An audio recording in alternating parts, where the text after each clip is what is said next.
Hi guys, इस video में हम सीखेंगे विटामिन क्या है, विटामिन का केमिकल नेम क्या होता है और विटामिन को हम नेचुरल तरीके से कैसे हम प्राप्त कर सकते हैं और इनकी कमी से कौन कौन सी बीमारी होती है। चलिए करते हैं वीडियो स्टार्ट। विटामिन बेसिकली दो टाइप का होता है। फर्स्ट होता है वाटर सोल्यूबल, सेकेंड होता है fat soluble. Water soluble vitamin होता है B and C. Fat soluble vitamin होता है KEDA। एक छोटा सा ट्रिक है इसको याद रखने का। कीरा KEDA फैट सोल्यूबल होता है और B और C वाटर सोल्यूबल होता है। विटामिन सबसे पहले हम पढ़ते हैं विटामिन सी। ये क्या, विटामिन सी जो होता है वाटर में सोल्यूबल होता है। इसका हम केमिकल्स नेम जानते हैं। इसका केमिकल नाम एस्कॉर्बिक एसिड होता है। इसका फंक्शन क्या है, तो ये बूस्ट इम्यून सिस्टम और recovery damage cell. Boost immune system का मतलब ये होता है कि रोग प्रतिरोधक क्षमता को बढ़ाता है और रिकवरी डैमेज सेल मतलब जो भी कोशिका हमारा डैमेज हो गया होता है उसको रिकवर करके फ्रेश सेल बनाता है। इसका सोर्स की बात करें तो सोर्स जो हमें प्राप्त होता है, मतलब किन किन चीजों से हमें विटामिन सी प्राप्त होता है, वो होता है हमें खट्टे फलों से और सब्जियों से, जैसे ऑरेंज, लेमन, गवा, पपाया, टमाटर। डिफेंसी मतलब विटामिन सी की कमी से कौन कौन सी बीमारी हो सकता है। तो विटामिन सी की कमी से स्कॉर्वी नामक बीमारी होता है। और इनसे क्या क्या हो सकता है, जिस थकान हो सकता है, मसूरों में सूजन हो सकता है, जोड़ों में दर्द हो सकता है, घाव का धीमा भरना। ये घाव का धीमा भरना भी हो सकता है इससे विटामिन सी की कमी से। अब बात करें इनको हम कितना पर डे लेना चाहिए नॉर्मल ह्यूमन को, तो मेल में जो होता है एडल्ट मेल में वो 90 मिलीग्राम पर डे लेना चाहिए उनको। इनके बाद फीमेल में जो होता है वो 75 मिलीग्राम पर डे होना चाहिए और जो स्मोकिंग करता है उसके लिए 35 मिलीग्राम ज्यादा लेना चाहिए एक नॉर्मल मैन से।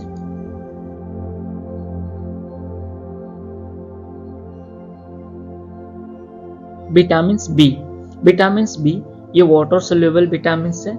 ये टोटल 8 टाइप्स के होते हैं विटामिन बी, जिसमें B1 है। B1 का केमिकल नेम जो होता है वो थायमिन होता है। और विटामिन B2 जो होता है इसका जो केमिकल नेम होता है वो होता है रेबोफ्लेविन होता है। विटामिन B3 इसका जो केमिकल नेम है नियासिन होता है।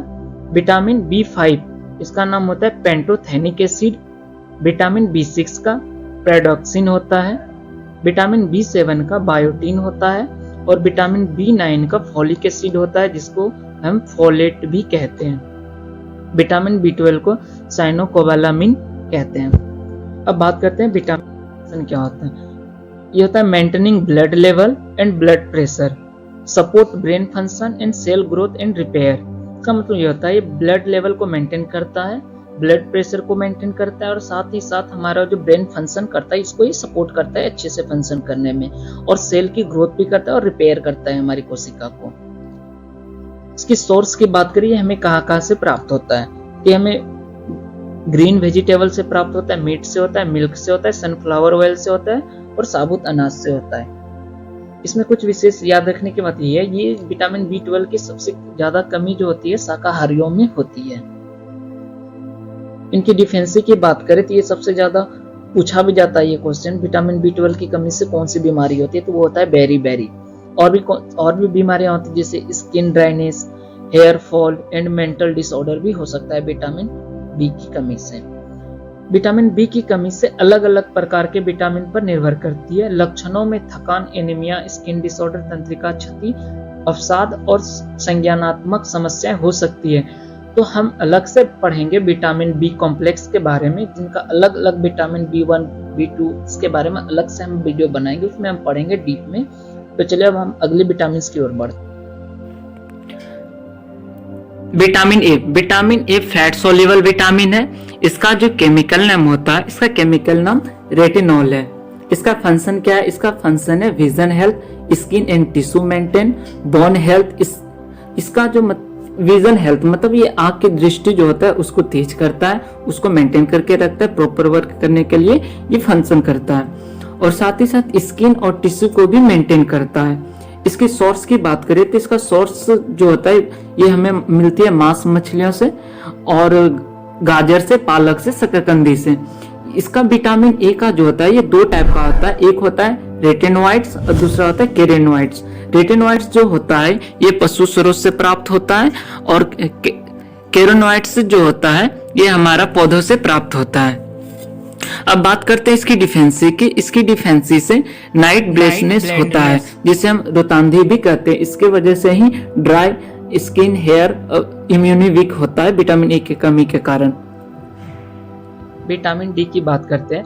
विटामिन डी ये भी फैट सोल्यूबल विटामिन होता है, जिसका केमिकल नेम होता है कैल्सीफेरॉल। इनका फंक्शन क्या है, तो ये बोन हेल्थ को सही करता है, मेंटल हेल्थ को सही करता है, मसल्स फंक्शन में सपोर्ट करता है, इम्यून सिस्टम को ये सपोर्ट करता है। ये बेसिकली दो टाइप से हमें स्रोत में प्राप्त होता है, जिसे फर्स्ट स्रोत को D2 बोलते हैं और सेकंड स्रोत को D3 बोलते हैं। इसका जो फर्स्ट होता है विटामिन डी का, उसको बोलते हैं एग्रोकैल्सीफेरॉल, और इसके बाद D3 जो होता है उसको बोलते हैं केलोकैल्सीफेरॉल। ये हमें जो प्राप्त होता है पौधों से प्राप्त होता है, और ये विटामिन D3 जो प्राप्त होता है ये हमें पशु उत्पादों से प्राप्त होता है। इसका सोर्स हमें कह सकते हैं विटामिन डी का सोर्स क्या है, तो सबसे पहले तो नेचुरल में सूर्य की प्रकाश होती है। इसके बाद फूड में बात करें तो इसमें हम मिल्क वगैरह हो गया, ऑरेंज जूस हो गया, इससे हमें विटामिन D2 मिलता है। इसके बाद फिश हो गया, मटन वगैरह में हमें विटामिन D3 मिलता है। इसके बाद इनकी डिफेंसी की बात करें, इनकी कमी से जो बीमारी होती है रैकेट्स होता है, और साथ ही साथ वीकनेस होता है, इंक्रीज रिस्क होता है, मतलब बोन फ्रैक्चर होता है, लीडिंग बोन पेन होता है, वीकनेस होता है। विटामिन ई जो होता है ये भी हमारा फैट सोल्यूबल विटामिन है। ये इसका जो केमिकल नेम होता है, उसका केमिकल नाम होता है टेकोफेरॉल। इसका 4 टाइप्स होता है टेकोफेरॉल का, alpha tocopherol, beta tocopherol, gamma tocopherol and delta tocopherol. इसके सोर्स की बात करें तो ये हमें कहाँ से प्राप्त होता है, किन चीजों से प्राप्त होता है। ये हमें मिल्क से मिलता है, एग से मिलता है, नट से मिलता है, सीड मतलब बीज से प्राप्त होता है, और वेजिटेबल ऑयल से प्राप्त होता है।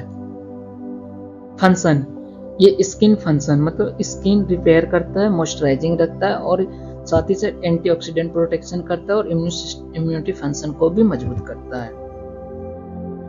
इनकी डिफेंसी से अनुवांशिकता हो सकता है, जिसे हम इनफर्टिलाइजेशन बोलते हैं, और साथ ही साथ नर्व एंड मसल डैमेज होता है इनकी कमी से, लीडिंग लॉस ऑफ कंडीशन होता है, और वीकनेस होती है।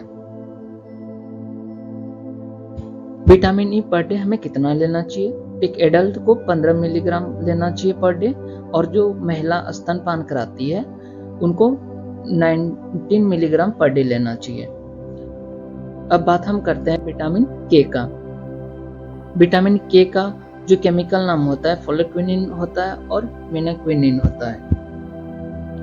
ये विटामिन K1 और K2, K1 जो प्राप्त होता है वो हमें वेजिटेबल से प्राप्त होता है, जैसे ब्रोकली हो गया, स्प्राउट्स हो गया, साथ ही साथ ग्रीन वेजिटेबल्स जो भी होते हैं उनसे हमें प्राप्त होता है। और विटामिन K2 जो होता है, जिसको हम मेलाक्विनिन कहते हैं, ये हमें फॉर्मेटेड फूड मतलब जो फॉर्मेटेड फूड होता है उससे हमें विटामिन K2 प्राप्त होता है, जैसे चीज हो गया, इससे हमें चीज जो बनता है वो फॉर्मेटेड करके ही बनाया जाता है चीज, तो उससे प्राप्त होता है, एग से प्राप्त होता है, मीट से हमें प्राप्त होता है।